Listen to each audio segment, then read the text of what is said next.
ओम शांति। हम सभी बाबा के सच्चे धारणा मूर्त ब्राह्मण बच्चे हैं और हमारा ये ब्राह्मण जीवन सर्वश्रेष्ठ जीवन है, क्योंकि स्वयं परमात्मा हमारे माता पिता शिक्षक सद्गुरु बन हमें रूहानी पालना देते हैं। लेकिन फिर भी हम सब चाहते हैं इस ब्राह्मण जीवन में कुछ नवीनता हो। तो ब्राह्मण जीवन में नवीनता कैसे हो, इस टॉपिक पर हमें मार्गदर्शन करेंगे। हमारे बीच में हैं डॉक्टर सचिन भाई, जो बाबा के बगीचे के रूहे गुलाब है, लास्ट सो फास्ट जाने वाली आत्मा, तीव्र पुरुषार्थी है। इनका ज्ञान का मनन चिंतन मंथन उच्च कोटि का है। तो ऐसे बाबा के प्यारे लाडले सचिन भाई जी का हम जोरदार तालियों से स्वागत करते हैं। और आप अभी हमें ब्राह्मण जीवन में नवीनता कैसे हो इस विषय पर बताएंगे। ओम शांति। किसी जंगल में एक महात्मा का आश्रम था और उस महात्मा के आश्रम में महात्मा जी के अतिरिक्त उनके कई सारे शिष्य थे। एक दिन अचानक एक बिल्ली का छोटा सा बच्चा खेलते खेलते आश्रम घुस आता है। उस महात्मा जी को वो बच्चा बहुत अच्छा लगता है और उसको दूध और थोड़ी रोटी देते हैं और धीरे धीरे वो बच्चा बहुत प्रिय बन जाता है। परंतु एक समस्या वहां खड़ी होती है। जब भी महात्मा जी ध्यान में बैठते हैं तो वो बिल्ली का बच्चा कभी कंधों पर, तो कभी पैरों में, तो कभी सिर पर चढ़ जाता है। तो महात्मा जी अपने शिष्यों को आदेश देते हैं कि जब भी मैं ध्यान में बैठूं, इस बिल्ली के बच्चे को सामने जो झाड़ है उसमें टंगा देना। और हुआ वैसे ही। फिर उसके बाद उन्हें कभी कोई समस्या नहीं आई। कालांतर में ये जो महंत थे, महात्मा जी थे, उनकी मृत्यु हो गई और उनके स्थान पर उनका ही एक योग्य शिष्य उस आश्रम का प्रमुख बना। तो जब ये महात्मा जी ध्यान पे बैठते थे तो नियमानुसार सभी शिष्य उस समय 1 घंटे के लिए उस बिल्ली के बच्चे को झाड़ में टांग देते थे।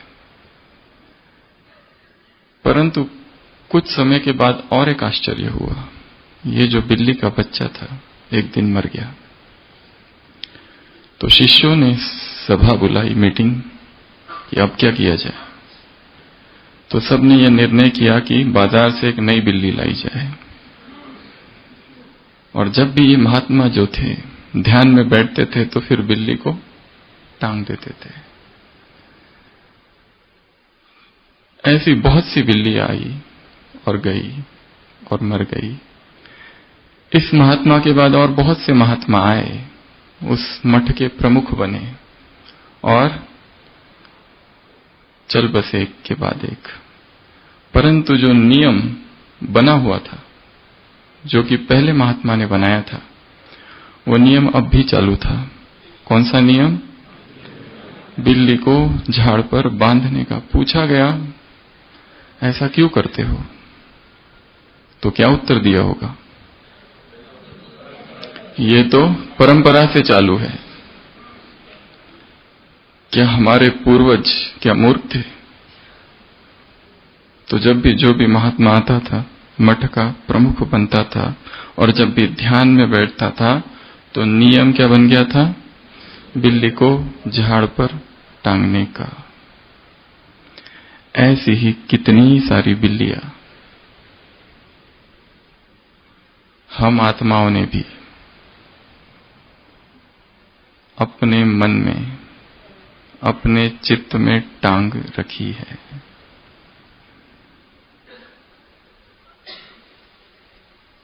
पुरानी बातों की बिल्लियां, पुराने स्वभाव की बिल्लियां, पुराने कर्मों की बिल्लियां, पुराने स्वभाव संस्कारों की बिल्लियां क्यों बांध रखी है?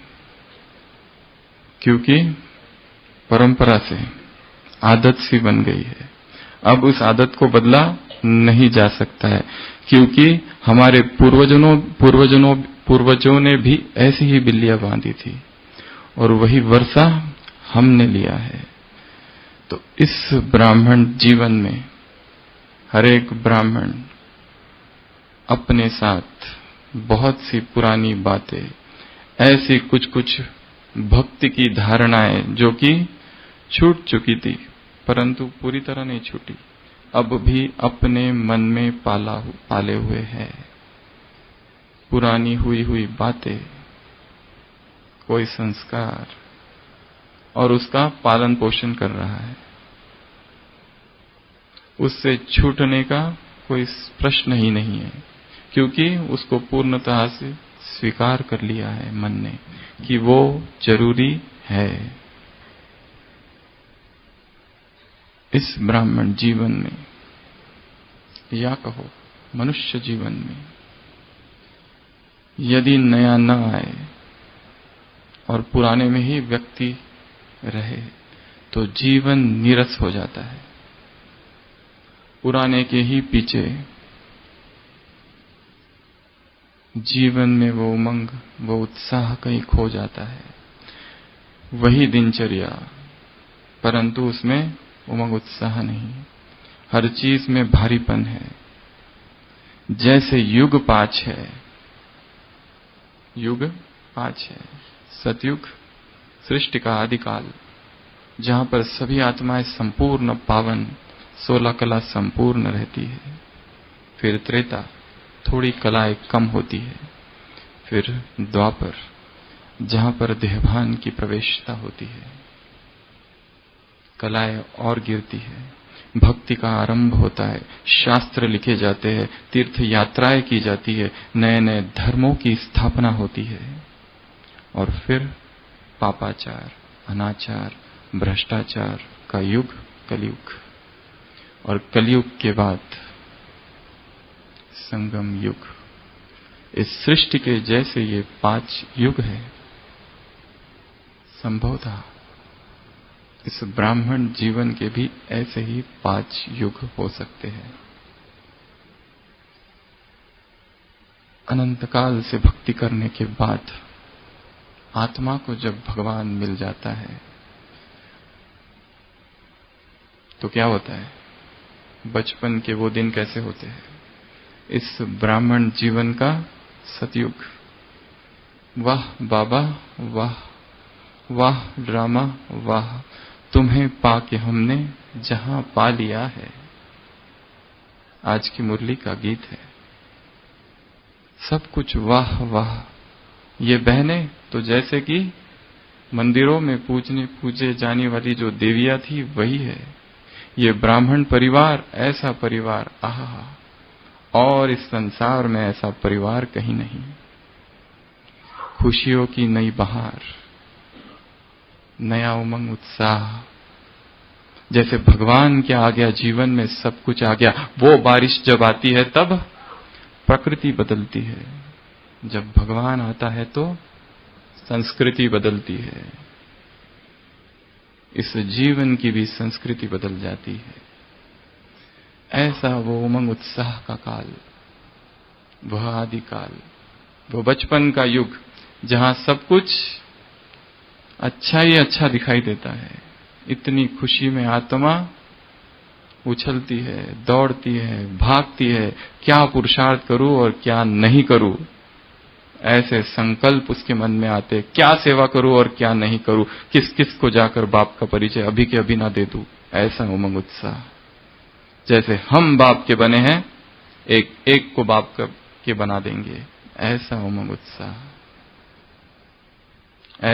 ऐसी सेवा की उमंग। और फिर धीरे धीरे क्या होता है, थोड़ा सा उमंग कम होता है। पहले नशा था भगवान बढ़ा रहे हैं, फिर थोड़ा नशा कम, एक दूसरे को देखना आरंभ करते हैं। पवित्रता भी है, परंतु कलाएं थोड़ी कम हुई। वहां इस ब्राह्मण जीवन का क्या चालू होता है, त्रेता युग, और कुछ समय के बाद फिर ज्ञान में चलने के बाद फिर और बहुत कुछ देखना चालू हो जाता है। दूसरों की कमियां दिखाई देने लगती है, कमजोरियां दिखाई देने लगती है, और जो पहले दिखाई दे रहा था वो अब नहीं दिखाई देता है। वहां से क्या चालू होता है, फिर भक्ति मार्ग चालू होता है। अब तक जीवन में कोई कंप्लेंट नहीं थी, यहां से प्रार्थना का युग चालू होता है। फिर यहां पे प्रार्थना चालू होती है, अपने बड़ों के पास जा जाकर प्रार्थनाएं करते हैं ना, ये ठीक नहीं है, वो ठीक नहीं है, ये सेवा ठीक नहीं है, ये भाई ठीक नहीं है, ये बहन ठीक नहीं है, ये सेंटर ठीक नहीं है। तो भक्ति में भी क्या करते हैं, पुकारते हैं ना, इसी तरह से। और तीर्थ यात्राएं करते हैं, फिर यहां से वहां, वहां से यहां, हाँ जिसके पास कल उसके पास। और पत्र भी लिखते हैं, बहुत सारे शास्त्र बाबा को तो लिखते ही है, पर और दूसरी दूसरी जगह भी लिखते हैं बहुत सारे पत्र। क्यों लिखते हैं, क्योंकि थोड़ा सा दुख प्रवेश हुआ है। जैसे पहले था, हमको तो कोर्स में बताया नहीं था किसी ने कि ये सब भी होने वाला है। हमने तो अच्छे से कोर्स कर लिया था चुपचाप, तब तो किसी ने नहीं बताया था कि सारे हिसाब किताब ब्राह्मणों के द्वारा ही चुकतू होने हैं। बताया था किसी ने? कोर्स के समय तो किसी ने नहीं बताया था। बीमारियां आएगी ब्राह्मणों के द्वारा पेपर्स आएंगे, प्रकृति के पेपर आएंगे, हर प्रकार के पेपर आएंगे, और सबसे बड़ा पेपर तो अपने ही संस्कारों के कारण आएगा। जो छिपे हुए संस्कार थे विकारों के, वो भी बाहर निकल आएंगे। सोचा भी ना था कि ऐसा भी होगा, जो जो सोचा नहीं था वो होगा। और फिर दुख बढ़ता जाता है, और आत्मा एक समय, एक ऐसे समय पर पहुंचती है कि वहां पर पुरुषार्थ खो जाता है। नाम मात्र पुरुषार्थ रह जाता है, नाम मात्र अमृत वेला रह जाता है, और नाम मात्र मुरली रह जाती है, और ये वस्त्र और ये वैच। और वो सेवा तो कर रहे, परंतु उस सेवा में वह जुनून, वह जोश, वह खुमारी, वह नशा कहां चला गया पता ही नहीं चला। ब्राह्मण जीवन की इस यात्रा में चलते चलते ब्राह्मण न मालूम कहां खो जाता है। सोचा नहीं था कि माया इस तरह भी आएगी। 7 दिन के कोर्स में ये बताया नहीं था, आउट ऑफ सिलेबस। बाबा ने कहा है आज की मुरली में ही, ऐसा कोई भी चीज नहीं जो तुम नहीं जानते हो। तुम हरेक चीज को जान गए हो। मुरलियों में तो सुना था, परंतु वास्तविक जीवन में ऐसे ऐसे पेपर आए, उन आत्माओं से आए, ऐसी ऐसी परिस्थितियां सामने आके खड़ी हुई कि सोचा भी नहीं था ऐसा भी होगा। सोचा था हम तो माया जीत बन चुके हैं। ऐसा वो नशा था तब। सतयुग में क्या बताए, क्या उसका वर्णन करे। भगवान क्या मिला, सब कुछ मिल गया था, और सब भी वैसे ही लगते थे। भक्ति में मुझ निर्गुण हारे में कोई गुण नहीं, और ज्ञान में इन निर्गुण हारों में, इस ब्राह्मण परिवार के महान आत्माएं, श्रेष्ठ आत्माएं, देव कुल की महान आत्माओं में बहुत कम गुण दिखाई देते हैं। जो उधर था वो इधर भी दिखाई देने लगा है। कलयुग आरंभ हुआ है, अंधकार छाया हुआ है, चारों ओर पुरुषार्थ का अंधकार, रोशनी नहीं है कोई। परंतु इस जीवन ने बहुत कुछ सिखा तो दिया, और मधुबन में आ जाना, इस महान भूमि में प्रवेश करना, इस तीर्थ में आ जाना, अर्थात किस युग का आरंभ है ये? संगम में संगम का आरंभ, इस संगम में संगम की शुरुआत, जहां पर फिर से वह नया जोश अब स्वयं में धारण करना है। माया से हार हुई,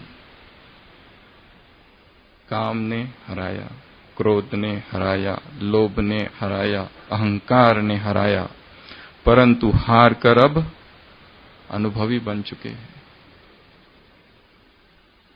बाल अभी भी सिर पे है, कंघी पहले मिली है थोड़ी, नहीं तो कहा जाता है experience is like a comb which a man gets after he becomes bald. जब पूरे ही बाल चले जाते हैं तब अनुभव रूपी कंघी मिलती है, परंतु हमारे अभी बहुत बाल है और समय भी है। तो संगम के इस संगम पर, संगम के इस संगम पर, इस संसार की सर्व महान भूमि पर, इस संसार की सर्व महान आत्माओं का, सभी मधुबन की तरफ से, मधुबन निवासियों की तरफ से स्वयं को फिर से उसी उमंग उत्साह में लाने के लिए एक ये अवसर है, और सभी की तरफ से स्वागत भी है।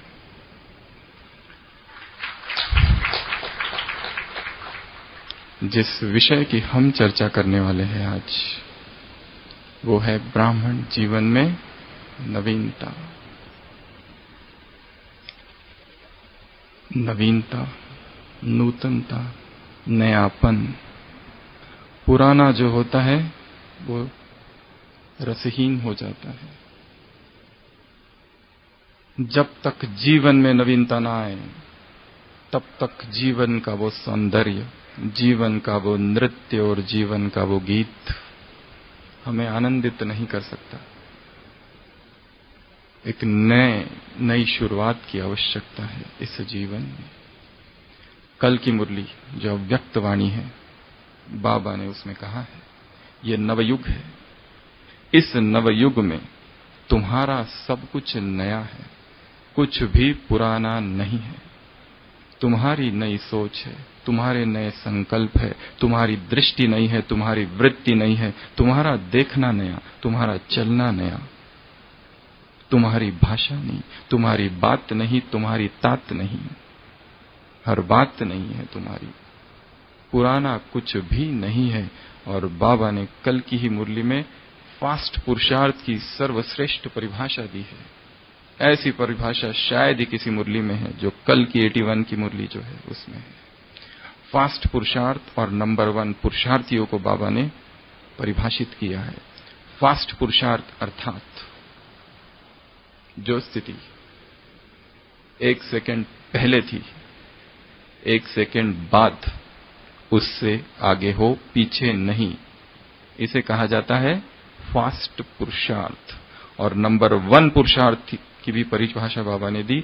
नंबर 1 पुरुषार्थी अर्थात हर संकल्प, हर सेकंड चढ़ती कला, क्योंकि तुम्हारी चढ़ती कला से विश्व का कल्याण होना है। इतनी स्वयं के ऊपर जिम्मेवारी समझो।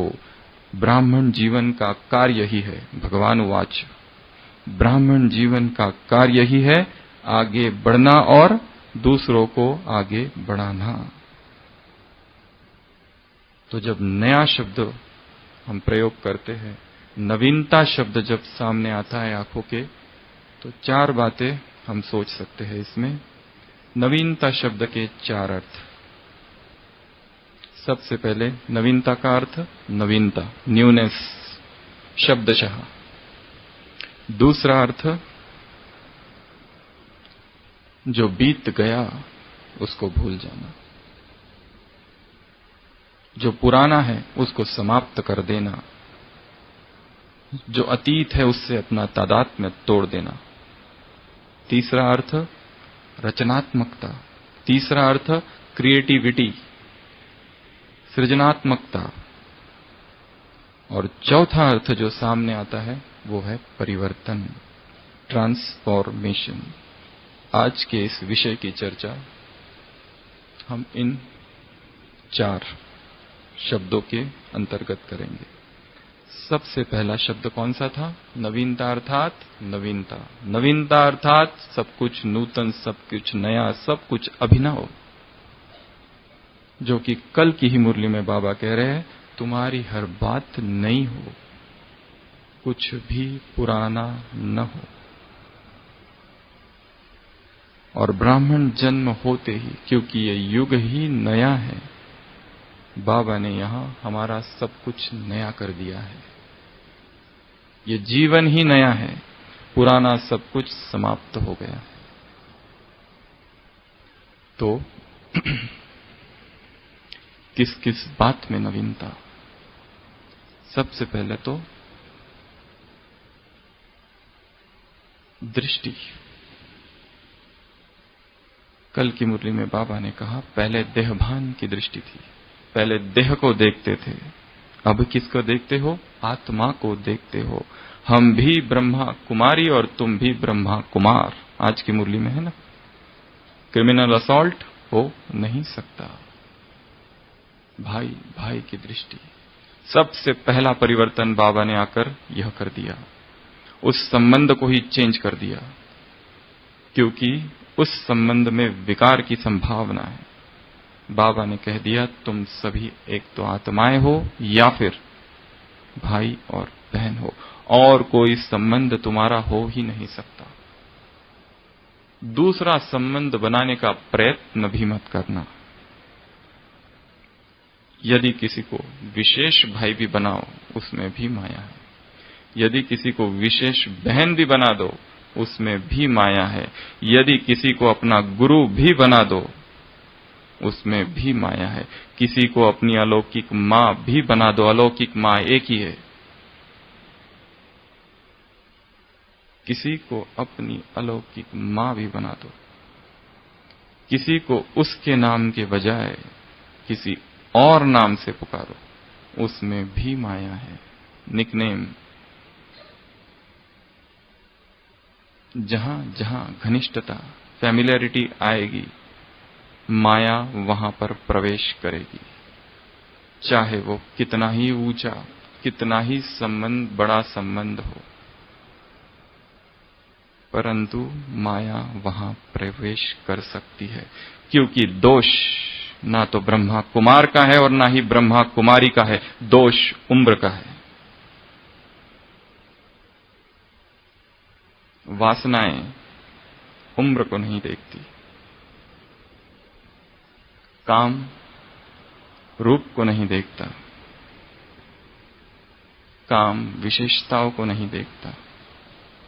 वासनाएं वैसे ही आक्रमण करती है बिना कुछ देखे, चाहे कितना भी कोई पवित्र हो और कितनी ही पवित्रता की धारणा हो और कितनी ही यज्ञ में सेवा की हो और कितना ही तन मन धन से स्वयं को यहां पर निसार किया हो, किसी न किसी रूप में, आज कहा ना चारों ओर से माया वार करती है।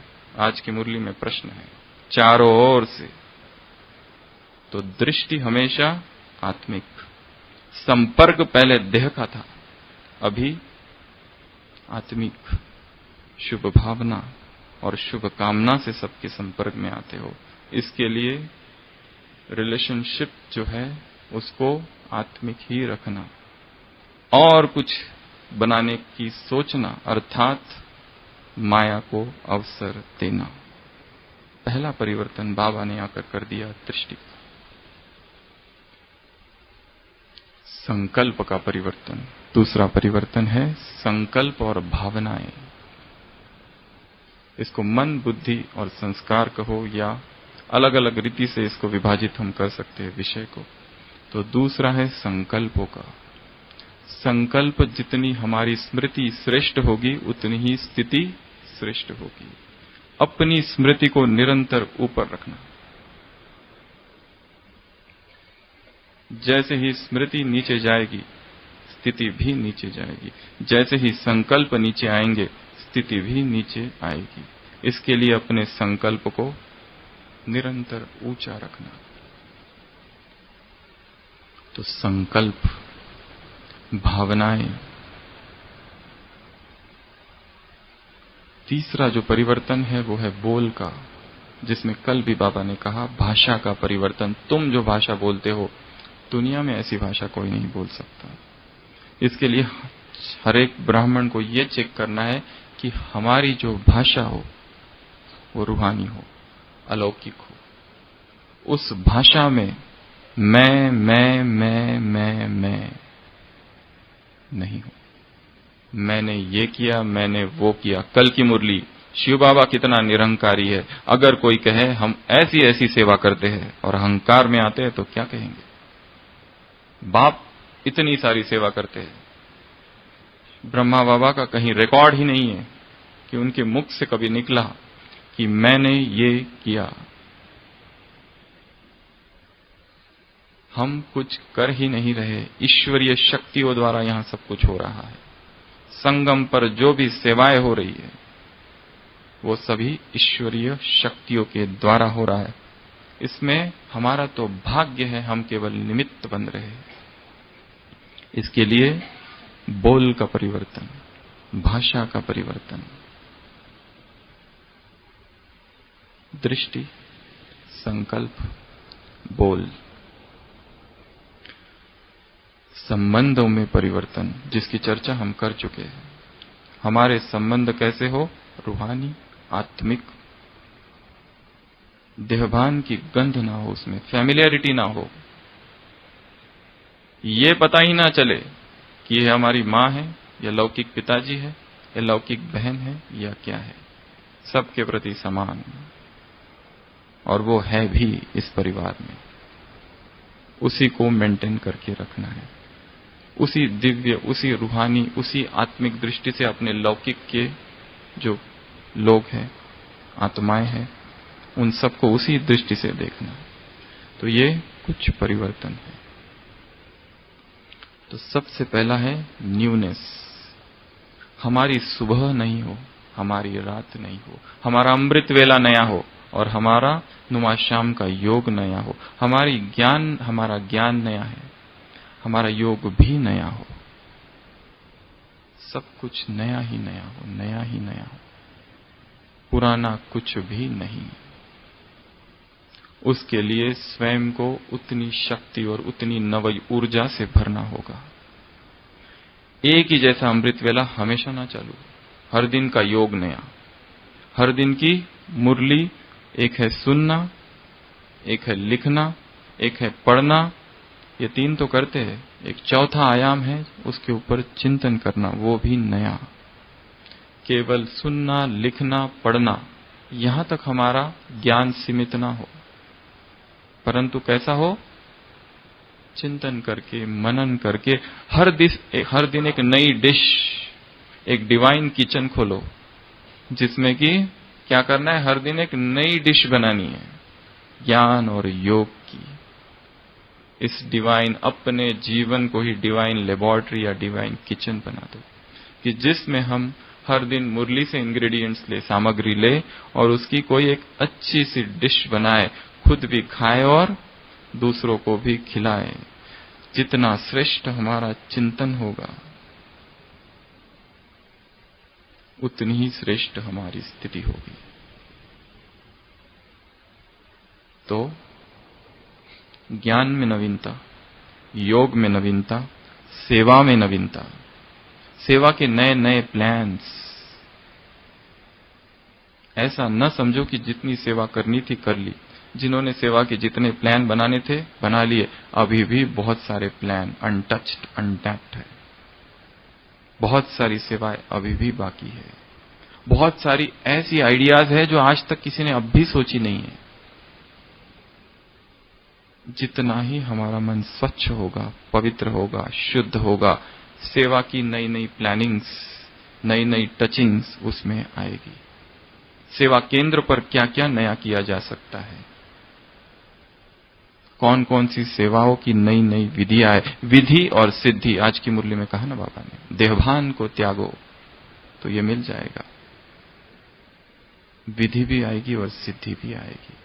तो सेवा की नवीनता, योग की नवीनता, दिव्य गुण जो है उनको किस तरह धारण किया जाए।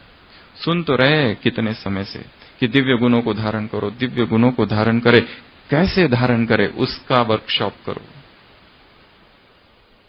क्या करे जो ये धारणा में आ जाए, क्या करे कि पवित्रता की धारणा हमारे रेशे रेशे में समा जाए, रोआ रोआ पवित्रता की धारणा से भर जाए। कैसे उन दिव्य गुणों को इस जीवन में भर दे, क्या करे उसके लिए। ऐसी नवीनता हमें अपने जीवन में लानी है। हर चीज नया, आंख खुलते ही नया संकल्प। हर दिन एक नया स्वमान की ड्रेस पहनो, ड्रेस नई, हमारे शूज भी नए, हर दिन एंजेलिक शूज, फरिश्ते के शूज, हर दिन नए, बैच भी नया, ड्रेस भी नया, सोच भी नई, विश्वास भी नया, संकल्प भी नए, स्वप्न भी नए, कल्पनाएं भी नए, भावनाएं भी नई, उमंग भी नया, उत्साह भी नया, वही जोश भी नया, वही जुनून भी नया, सब कुछ नव। नव ऊर्जा इस प्राणों में संचारित हो। क्या करे उसके लिए स्वयं ही सोचो तो स्वयं ही पता चलेगा कि ये करना है। जीवन को नवीनता से भरना है। वही पुराने मार्ग पर नहीं चलते रहना है, नया लाओ उसमें। क्या हम नया करें, और सबसे श्रेष्ठ भूमि यह मधुबन है। यहां बैठकर अब ये सोचो कि वहां जाने के बाद क्या नवीनता लानी है, अपने संबंधों में क्या नवीनता लानी है, अपने घर में क्या नवीनता लानी है, अपने ऑफिस में क्या नवीनता लानी है, अपने सेवा केंद्र में क्या नवीनता लानी है। कौन से ऐसे प्लानिंग बनाएं कि जिससे सेवा तीव्र गति से आगे बढ़ जाए। ऐसी कौन सी प्लानिंग बनाए कि जीवन ही परिवर्तन हो जाए, उसके बारे में भी प्लानिंग करनी है। तो पहला था नवीनता, न्यूनेस, नूतनता, एक अभिनव जीवन बन जाए हमारा, वही पुराना अपना रहे। दूसरा पॉइंट था जो बीत चुका है। हर एक के जीवन में ऐसी कितनी ही बातें हुई है, कभी हार हुई है, कभी जीत हुई है, कभी विकारों ने हमें पराजित किया है, परंतु महानता इसमें यही है जब जब हम गिरे फिर से उठे और इस यात्रा को आरंभ करें। कभी रुकना नहीं है, कभी थकना नहीं है इस जीवन में, कभी भी थकना नहीं है। थक जाना अर्थात किसकी निशानी है? कल की मुरली, देहभान की निशानी है, देहाभिमान की निशानी है। रात के राही थक नहीं जाना है। कितनी बार भी अगर हार हो गई है फिर उठ के चलना है, यही महानता है। तो जीवन में जो बातें हो चुकी अब उनसे नाता समाप्त। क्या सारा जीवन उन्हीं बातों की पश्चाताप करने में गंवाना है? 3 प्रकार की माफी तो हम मांग लेते हैं। एक तो माफी बाबा से मांगते हैं, दूसरी माफी आत्माओं से मांगते हैं, तीसरी माफी आत्माओं को माफ करते हैं, और एक चौथा कार्य है जो अमृत वेले करना है। वो है कौन सा? स्वयं को माफ कर देना। कितनी ही श्रेष्ठ ब्राह्मण आत्माएं जिन्होंने जीवन में ऐसी भूल कर दी जो नहीं करनी चाहिए थी, पर हो गई विकारों के अधीन होकर। उस क्षण वो संकल्प आया, वो ऐसा वेग था वासनाओं का कि चित्त पराजित हो गया, विवश हो गया और कुछ कर ना सके। वो आवेग इतना तीव्र था सुनामी की तरह कि मुख से ऐसे शब्द निकल गए, क्रोध प्रकट हुआ, आत्मा घायल हुई, संबंध टूट गए। बहुत बनाने के प्रयत्न किए परंतु क्रैक अभी भी है। अब भी अपने आप को दोषी समझ रहे हैं। अपराध भाव, आत्मग्लानि का भाव अब भी है छिपा हुआ कहीं ना कहीं, किसी न किसी कोने में सबसे पहली एक जो माफी है, स्वयं को माफ कर दो। दूसरी आत्माओं को तो कर रहे हैं, दूसरों से माफी मांगना, बाबा से माफी मांगना वो तो है ही, और एक चीज जो करनी है वो कौन सी? स्वयं को माफी मांग कर दो। कभी बाबा ने अव्यक्त वाणी में कहा है कि पश्चाताप करने में अपना आप समय नहीं गवाओ। ये समय पश्चाताप करने का भी नहीं है। आत्मग्लानि से बाहर निकलो। No more self victimization, victim play से बाहर निकलना है। एक बहुत सुंदर कविता है जो हमें बहुत प्रिय है, हरिवंश राय बच्चन की गाई हुई, लिखी हुई ये कविता है। वो कहते हैं कि आकाश से तारे गिरते हैं परंतु आकाश कभी रोता नहीं। मधुबन के आंगन से फूल मुरझाते हैं परंतु मधुबन व बगीचा कभी रोता नहीं है। मदिरालय जो है, मदिरालय, बार, मधुशाला, महखाना, वहां पे वो मधु के जो प्याले होते वो टूटते हैं परंतु जो वहां पीने आते हैं वो कभी दुख नहीं करते। जो बीत गई सो बात गई, जो बीत गई सो बात गई। जीवन में एक सितारा था, माना वह बहुत प्यारा था, वह डूब गया तो डूब गया। अंबर के आनंद को देखो, आनंद अर्थात चेहरा। अंबर के आनंद को देखो, कितने इसके तारे टूटे, कितने इसके प्यारे छूटे। जो छूट गए फिर कहां मिले, पर बोलो टूटे तारों पर कब अंबर शोक मनाता है। जो बीत गई सो बात गई। जीवन में वह था एक कुसुम, थे उस पर नित्य निछावर तुम। वह सूख गया सो सूख गया। मधुबन की छाती को देखो, सूखी कितनी इसकी कलियां, मुरझाई कितनी वल्लरिया। जो मुरझाई फिर कहां खिली, पर बोलो सूखे फूलों पर कब मधुबन शोर मचाता। जो बीत गई सो बात गई। जीवन में मधु का प्याला था, तुमने तन मन दे डाला था, वह टूट गया तो टूट गया। मदिरालय का आंगन देखो, कितने प्याले हिल जाते, कितने मिट्टी में मिल जाते। जो गिरते हैं कब उठते हैं, पर बोलो टूटे प्यालों पर कब मदिरालय पछताता है। जो बीत गई सो बात गई। मृदु मिट्टी के है बने हुए, मधुघट फूटा ही करते। लघु जीवन लेकर आए, प्याले टूटा ही करते। फिर भी मदिरालय के अंदर मधु के घट है, मधु प्याले है। जो मादकता के मारे है, ऐसे जो मादकता के मारे हैं वे मधु लूटा ही करते। जिनको नशा चढ़ा हुआ है वो कभी मदिरालय जाना छोड़ते हैं क्या? वो नहीं छोड़ेंगे। वह कच्चा पीने वाला है जिसकी ममता घट प्यालों पर है। जो सच्चे मधु से जला हुआ कब रोता चिल्लाता है। जो बीत गई सो बात गई। तो हम भी कौन है ऐसे मतवाले, ऐसे पियक्कड़ों की ये टोली है, ऐसे मतवालों की ये मंडली है, ऐसे रूहानी नशा हम में है। तो हम क्यों किसी बात पर शोक करें, पछताए, चिल्लाए। जो हो गया सो हो गया, फुल स्टॉप। कहानी में दिखाते हैं, सबने सुनी है, दो बौद्ध भिक्षुक किसी नदी को पार करते रहते हैं। एक जवान है, एक बूढ़ा है, बहुत अनुभवी। तो वो जो दो बौद्ध भिक्षुक वहां से जाते रहते हैं तो देखते हैं एक युवती, एक तरुणी, एक स्त्री वहां खड़ी है जो जा नहीं सकती, उसको डर लग रहा है। तो जो बड़ा वाला रहता है वो तो आगे निकल जाता है बिना देखे, क्योंकि नियम ही ऐसे बने हैं। परंतु जो युवा सन्यासी होता है वो उसकी मदद करता है। उसको तो चलते नहीं आता है, डर लगता है, पानी कंधों तक था, तो उसको पकड़कर लेके आता है। और जब जो बूढ़ा वाला वृद्ध सन्यासी है पीछे मुड़कर देखता है तो क्या होता है, क्रोध से भर जाता है। इतना क्रोध उसको आता है कि इसकी हिम्मत कैसी हुई ऐसा करने की।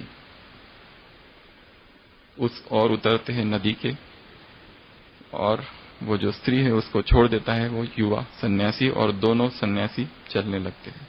जब आश्रम पहुंचते हैं तो जो बूढ़ा होता है इतना क्रोध से भर जाता है कि तुमने हिम्मत कैसे की ऐसे करने की, क्यों तुमने उसको स्पर्श किया, क्यों तुमने उसको उठाया और लेके गए, क्या तुमको इस आश्रम के नियम पता नहीं?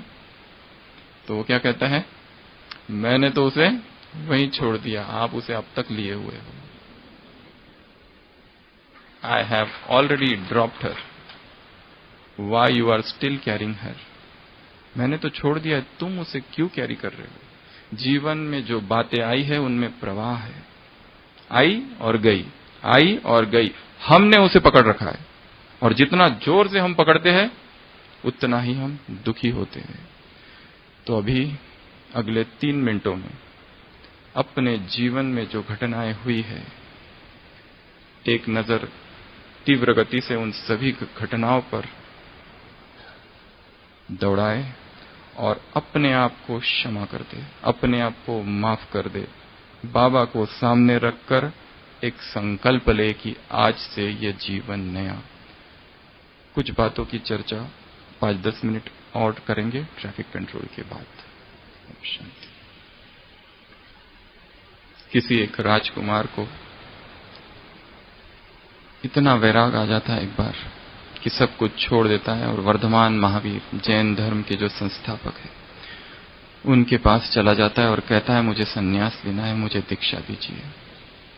और वो संन्यास्त हो जाता है। महावीर जो थे वो निर्वस्त्र, संपूर्ण त्यागी तपस्वी, अपनी सन्यासियों की टोलियों के साथ यहां से वहां और वहां से वहां घूमते थे। ये जो नवदीक्षित नवसन्यस्त सन्यासी था राजकुमार, कुछ दिन तो ठीक चला, पर फिर जब नीचे जमीन पर सोना पड़ता था बहुत पीड़ा होती थी उसे। और इस देश में सन्यासियों के सबसे बड़े शत्रु कौन रहे हैं? मच्छर। और सारी रात मच्छर काटते थे और ठंड और वस्त्र नहीं, बहुत परेशान होता था, बहुत परेशान होता था। इसी तरह यहां से वहां जाना, वहां से वहां जाना, कभी खाना मिलता था, कभी नहीं मिलता था, कभी भूखे रहना पड़ता था। सोचा नहीं था उसने कि इतना कठिन ये मार्ग होगा। रात में एक बार सोचता है कि कल सुबह तो यहां से अब भाग जाऊंगा, बहुत हो गया, ये मच्छर मुझे जीने नहीं देते। जहां जाता हूं वहां ये मच्छर एक पल नहीं जीने देते और बाकी सन्यासी देखो आराम से सो रहे हैं। सोचता ही है, प्लानिंग बनाता ही है, योजना बनाता है कि कल सुबह यहां से भाग जाऊंगा, बहुत हो गया ये सन्यास, वो राज्य ही ठीक था, ये मेरे it's not my cup of T. तो आधी रात को उसी समय महावीर उनके पास आते हैं और कहते हैं क्या हुआ? वो कहता है कुछ नहीं। वो कहते कुछ तो हुआ। वो उनको सीधी बात बता देते हैं कि ये मेरे मन में संकल्प आ रहा है। जैन धर्म में एक क्रिया है जिसे कहा जाता है जाति स्मरण। जाति स्मरण में पूर्व जन्म को याद किया जाता है या किसी साधक को, सम्यक को आज पूर्व जन्म में क्या हुआ था याद दिलाया जा सकता है। तो महावीर जी उसे याद दिलाते हैं कि ये तुम्हारी तीसरी बारी है, this is your third time. ऐसे ही तुमने 2 बार संन्यास लिया था, तब तुम ऐसे ही संकल्प करके भाग गए थे। तो मैं तुम्हें अभी वो विधि सिखाता हूं। और वो रात उसको विधि सिखाते हैं, कहते कल सुबह तक इसका अभ्यास करो, जाति स्मरण की उस विधि का। तो वो सन्यासी रात भर बैठकर विधि का पालन करता है और उसे दिखता है पूर्व जन्म में 2 बार ऐसा ही संन्यास लिया था, ऐसा ही भटका था, और जब कुछ दिनों के बाद ही ऐसे ही वापस भाग गया था। और फिर उसी गृहस्थ, आज की मुरली में कहा ना, वही विकारी गृहस्थ आश्रम, आज की मुरली में शब्द है विकारी गृहस्थ आश्रम, उसी विकारी गृहस्थ आश्रम में फंस गया था। अब नहीं फंसूंगा। 2 बार तो फंस गया। ब्रह्मा कुमार और कुमारियों को तो शादी का ख्याल भी नहीं आना चाहिए, आज की मुरली में है। और फिर सुबह उसके चेहरे पे वही तेज आ जाता है और वो महावीर के पास पहुंचते हैं और कहते हैं कि ये गलती बहुत बार हो चुकी, अब नहीं करूंगा। पास्ट को याद अगर करना ही है तो किस लिए याद करो?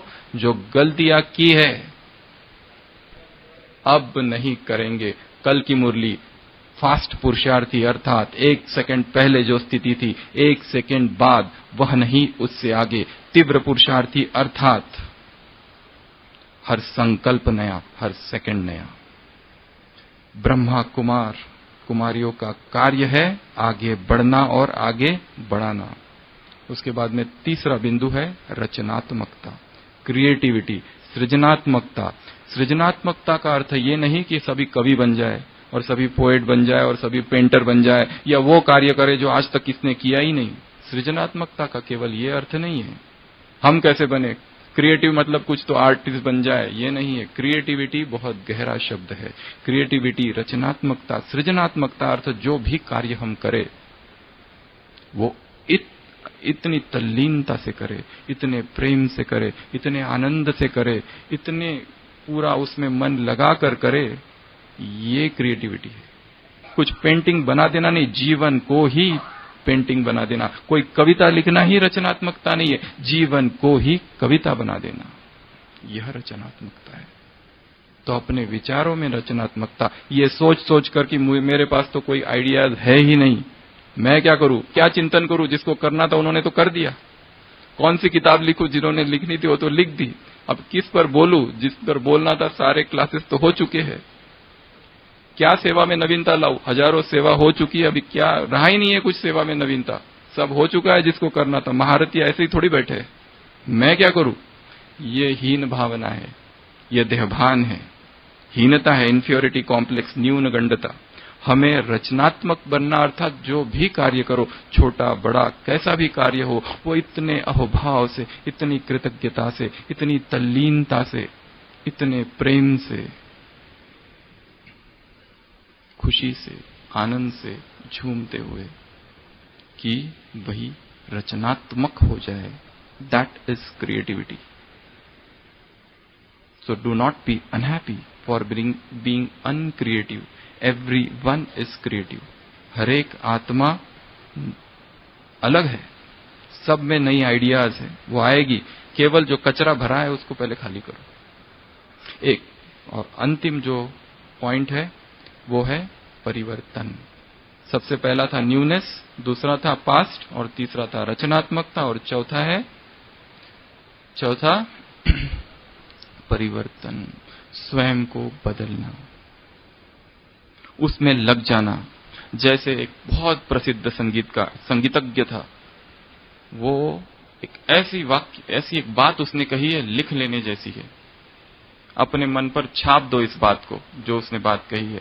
वो कहता है कि यदि मैं 3 दिन अभ्यास नहीं करता हूं, 3 दिन, संगीतज्ञ बहुत प्रसिद्ध, जग भर में प्रसिद्ध, वो कहता है कि मैं यदि 3 दिन अभ्यास नहीं करता हूं तो मेरी जो ऑडियंस, श्रोता है, उनको समझ में आ जाता है कि मैंने 3 दिन अभ्यास नहीं किया है। जब मैं 2 दिन अभ्यास नहीं करता हूं संगीत का, तो जो संगीत के विशेषज्ञ है उनको समझ में आ जाता है इसने साधना 2 दिन नहीं की है। जब मैं 1 दिन अभ्यास नहीं करता हूं तो मेरे जो शिष्य है, शागिर्द, चेले, उनको पता पड़ जाता है कि मैंने साधना नहीं की। परंतु मेरी अपनी बात अगर बताऊं, यदि मैं एक पल भी साधना नहीं करता हूं तो मुझे पता चल जाता है, मेरा दिल खाने लगता है। मुझे उठता हूं सुबह तो वो ताजगी नहीं रहती, खोया खोया सा रहता हूं, उदासी सी छाई हुई रहती है। ऐसी संगीत के प्रति उसकी लगन, तो क्या ऐसी ही लगन हमें अपने परिवर्तन के प्रति है? वो बेचैनी, वो व्याकुलता, वो रेस्टलेसनेस, वो अनरेस्ट, डिवाइन अनरेस्ट हमारे यहां चित्त में भी हो। बाबा आया है ना, आज की मुरली में कहा ना, वो बेहद का बापूजी है। वो जो बापूजी थे उनका था क्विट इंडिया मूवमेंट, भारत से अंग्रेजों को निकालने का, यहां तो सारे विश्व से माया को निकालने का। इस बेहद के बापूजी का क्विट वर्ल्ड का मूवमेंट है, निराकारी वर्ल्ड का बेहद का बापूजी है शिव। आज की मुरली में महावाक्य है। तो वैसी ही लगन हमें लग जाए संपूर्ण बनने की, स्वयं को परिवर्तन करने की। और ये 4 बातों में हमने आज के विषय की चर्चा की। अंत में एक छोटी सी बात कहूंगा।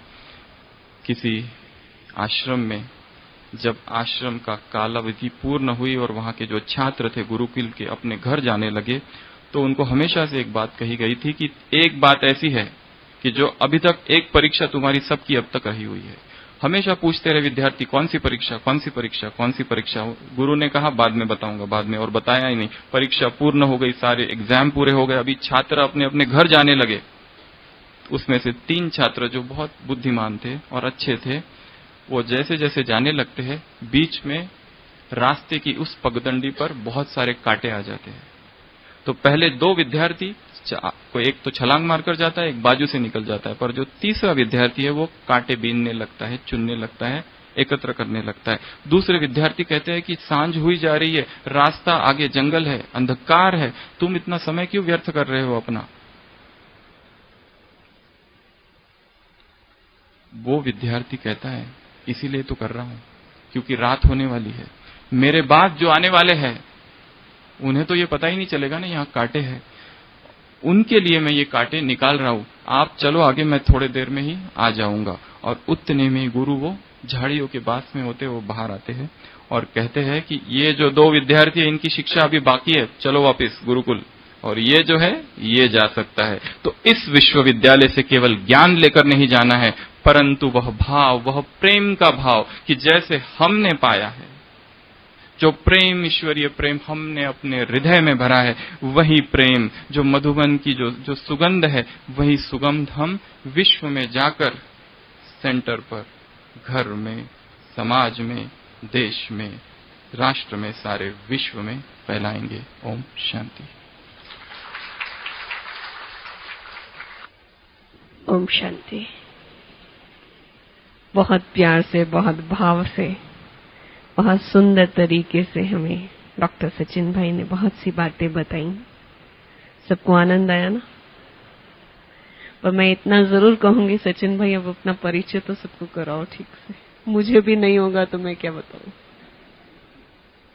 हमारा परिचय है कि हम इस संसार की सबसे भाग्यवान आत्माएं हैं। हमें स्वयं भगवान ने चुना है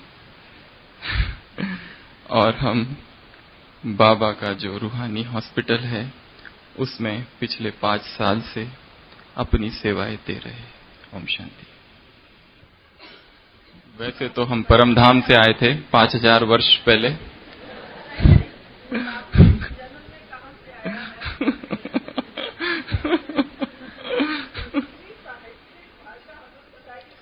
मदची मीच व्यालो आपुलिया पोटियालो।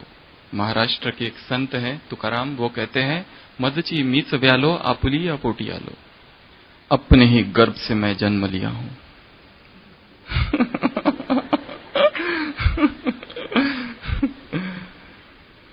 हमारा लौकिक घर महाराष्ट्र अमरावती में है, परंतु वहां पर जो सेवा केंद्र है उसमें हम एक ही बार गए थे। हमने कभी कोई कोर्स फिक्स नहीं किया। हमारे जीवन में हमने अपनी पहली मुरली ही अव्यक्त बाप दादा से सुनी। हमारा जन्म अव्यक्त बाप दादा की दृष्टि और बोल के द्वारा हुआ था 30 नवंबर 2003 में, और तब से हम ग्लोबल हॉस्पिटल आ गए उसके बाद, जन्म के बाद ही। और फिर बीच में थोड़ा बाहर गए, पूरी पढ़ाई कुछ पूरी की, और फिर 10-10-10 को फिर यहाँ आ गए, और तब से लेकर अब तक हॉस्पिटल में अपनी सेवाएं दे रहे हैं। ओम शांति। बहुत बहुत शुक्रिया, आभार आपका। तो चलिए अब 1 मिनट करें बाबा को याद। बहुत बहुत शुक्रिया।